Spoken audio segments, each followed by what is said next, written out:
Caroline, you just came back from the Paralympics, and you're such an inspiration for people in the community.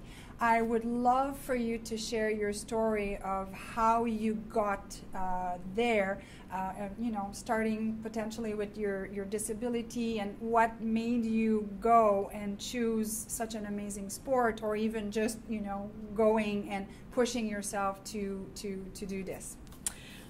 Thank you, Natalie, for inviting me. I'm really glad to be here to be able to talk about my story and share what I've learned through the amazing past 5 years. I've learned so much since I lost my arm 5 years ago.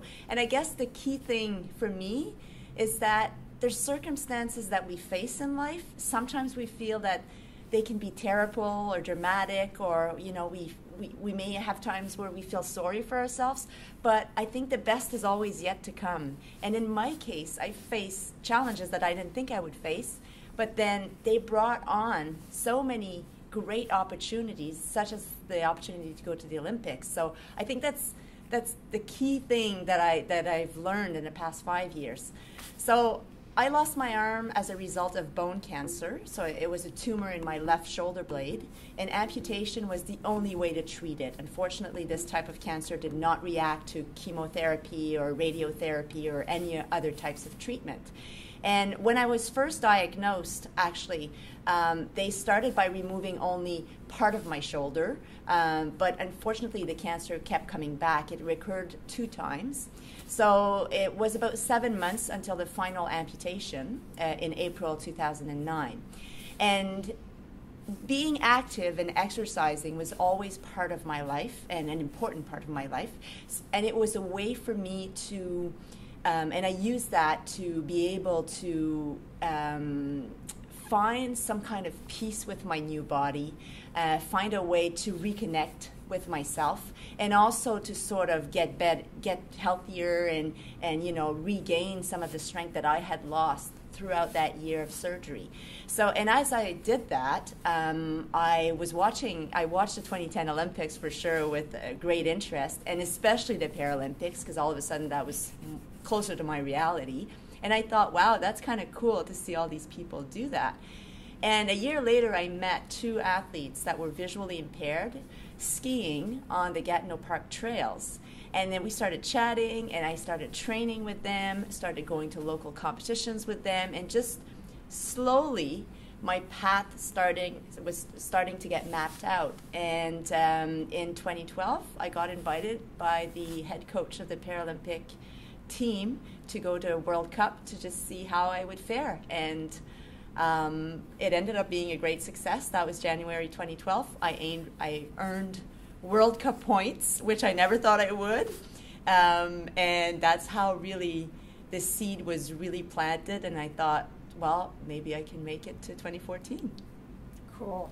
That's, I have goosebumps just listening to you. So tell us about your what goes through your mind when you're competing, and because I've really watched the Paralympics this year, and I was even disappointed how less of a coverage you guys get. But I'm like, where are they? Because I knew as well people that were the hockey team. So it's amazing. So what goes through your head when you're competing, and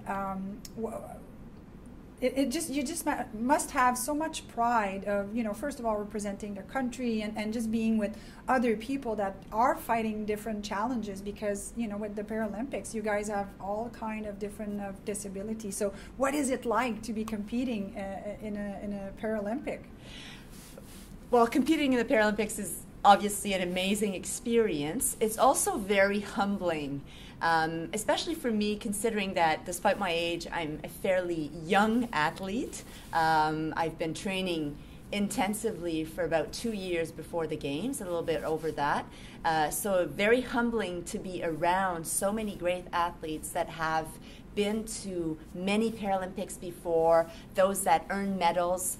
But humbling not just to look at those on the podium, but to look at some of the athletes with disabilities that are so great that you think, oh my God, like what were they thinking when they embarked on this journey? Yeah. And I have this one fellow from Poland in mind. He was doing biathlon and he has no hands. And as he would enter the range and lie on the carpet, he had built for himself this sort of mechanical apparatus to be able to shoot the rifle using these levers. And obviously you could tell, just watching him, the level of difficulty for him to be able to hold on to that rifle, aim, adjust for the wind, and hit. And he would miss a lot of targets because obviously, I mean, the level of difficulty is there, but to see him determined to do that and go around the 2.5 kilometer loop and come back into the range was, for me, that is what it's all about, really. It's about showing up at the start line and giving out your best regardless of your limitation or regardless of your abilities, because I think in his case, he may have some physical differences or limitation, but there are no limits in his mind. I guess the other element that was really that really marked me was the crowd. The crowd was so encouraging. When I did my 12.5 kilometer biathlon race, I was sick that day and wasn't feeling really well. And normally, in any other circumstances, I would not have raced that race. But I'm at the Paralympics, right? So you do it or you don't do it. It's really, you know, you give your best.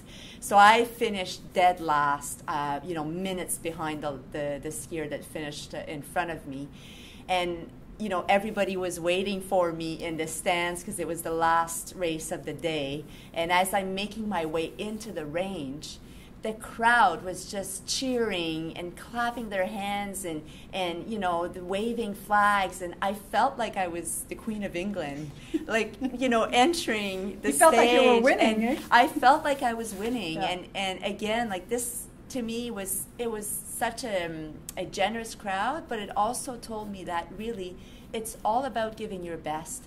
It's all about trying the things that, and not thinking that you can't accomplishing them, but pushing your own limits. And it's not about the others.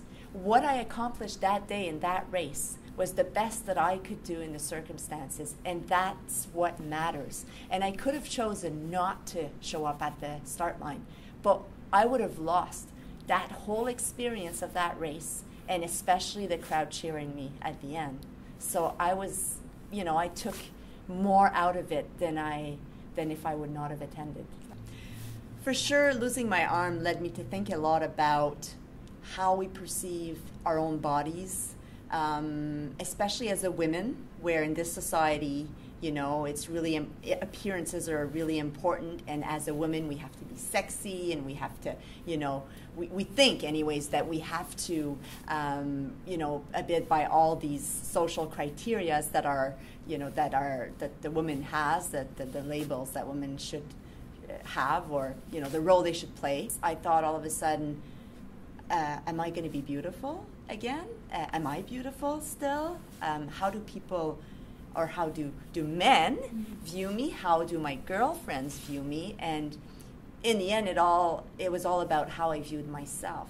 And I have to admit that when I lost my full arm and shoulder, and, you know, I was cut quite high in the neck, dressing up became very difficult. It's still a challenge for me to find a proper clothing and having it look good and be comfortable.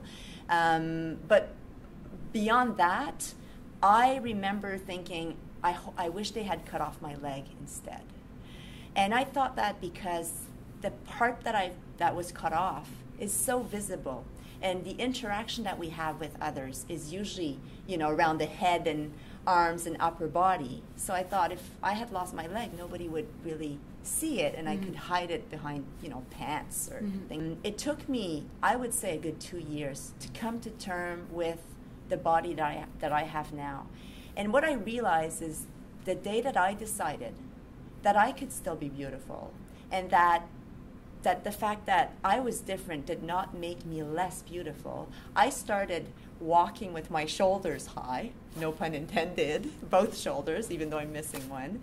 And people started looking at me with more respect. While before, I would see looks of pity in people's eyes, and I was ashamed of myself. And all of a sudden that changed because I decided that this was my body, I owned it, and I was going to, appreciate that I have it. And it turns out that missing an arm is actually much easier to deal with than missing a leg because I have my mobility. And my disability, despite being very obvious, is very light because there's not a lot of things that I can't do or places where I can't go or sports that I can't do as a result of it. Everything is fairly easy to adapt. At the same time, it's very visible, so people are extremely nice to me. When I'm on the sidewalk and want to cross the street, cars will stop. And I always laugh because I'm thinking I still have my 2 legs, I'm able to cross the street quite quickly, but people are just shocked by it. So, you know what, in the end, we have to think of our situation and think of, the glass half full as opposed to half empty. So as a woman, and with the help of my boyfriend, who's been extremely supportive in this whole adventure, I don't feel anymore that I should be ashamed of myself and that I shouldn't feel beautiful and I shouldn't be wearing nice clothes and show off to the world. Mm-hmm. I mean, we all have things about ourselves that we want to change, eh? We don't like our nose, or we don't like, the shape of our head, but you know what? This is who we are. I mean, I could have been stuck in my pattern of saying, oh my God, I'm missing an arm, this looks terrible, it's Frankensteinish, I look like E.T., I look nothing close to anybody else, and then, spend my whole life thinking only about the missing arm. Or I can say, what are the other features of my body that I really like? And even I've pushed it beyond that, and I'm actually working with people to try to design an artistic shoulder, to be able to have artists paint on my shoulder and be able to sort of display their work and use my body to do that. So instead of looking at it as a limit, how can I build on that? How can you make that an asset? And turn to sources, whether it's clothing, whether it's support groups, whether it's activities that will bring the best out of you. Don't try to fight it. If you can, work to improve it, that's great. But in the end, it's about feeling good about yourself, and feeling good about yourself starts with accepting what you have and the qualities and the skills that you have. Caroline, our society is really focused on success. So going to the Paralympic, I'm sure you were getting people to, asking you or saying, oh, you'll come back with a medal. How happy were you with your performance, and what have you learned, and what word of advice would you have for women? The lead up to the Paralympics was quite overwhelming for me because although I was quite excited to go, actually the pressure started building through interviews with the media and encounters with some of my partners and people that had supported me. And all of a sudden it dawned on me that they're actually looking forward to seeing me on the podium, which was to me an absolute nonsense, considering the fact that I had only been training for 2 years, and really for me to be going was the successful part of my story. But all of a sudden I felt like for them that was only the beginning. So I started doubting myself, and I started thinking, oh my God, like, should I be going? Should I even be going? Is it reasonable for me to be going? And as I was thinking about it, I thought, well, why shouldn't I be going? And it brought me to the definition of success. What does it mean to be successful? And is it what other people think that you should be doing? Or is it the satisfaction of you to know that you are achieving something for yourself? And that's what it all came down to for me. Is I chose to go, and I knew, especially in biathlon events where it's highly competitive in Europe, that I would likely be last or among the lasts in my category. And I could choose to go and rise to that challenge and see what it's like and live that experience, or I could choose to stay home. And in the end, for me, showing up at the start line was what it was all about. And it also made me think about, how we say in life that, you need to set objectives and work towards your objectives, and there's always that sort of underlying message that if you don't reach your objective, then you're probably not too good. And I completely disagree with that, because setting an objective, such as my objective to go to the 2014 games, gave direction to my actions every day. So when I woke up every morning and would go for a run in the dark, or train at night, that's what I had in mind. But in the end, if I would not have gone to the 2014 games, would I have lost anything? Not at all. I would have gained the knowledge that I gained. I've met so many people through that journey. I became so much stronger, so much fitter. I learned about myself. So regardless of whether I went to the games or not, did not change the 2 years leading up to it. And maybe it would only have been 2018, or maybe it wouldn't have been anything at all. In the end, what matters is that you get up every day with an objective in mind, and that objective only colors the day that you live. Mm-hmm. So it's really about living the present moment and not worry too much about success and not worry too much about the end result. It's about feeling good about what you're doing and the choices that you make every day. Mm-hmm. So that's why I went to the 2014 games. It's about the journey, isn't it? It is. And it's so easy Totally. for us to forget about that. So yeah. Thank you so much, Carolyn, for sharing your wisdom and your inspiration. And I think the women that are listening to your interview will be empowered and hopefully push themselves to give themselves objective, but not be as attached to the outcome, because life is about the journey. Life is about making yourself a better person, which you've done an amazing job at. So thank you very much. Thank you. It was my pleasure to join you virtually. Virtually.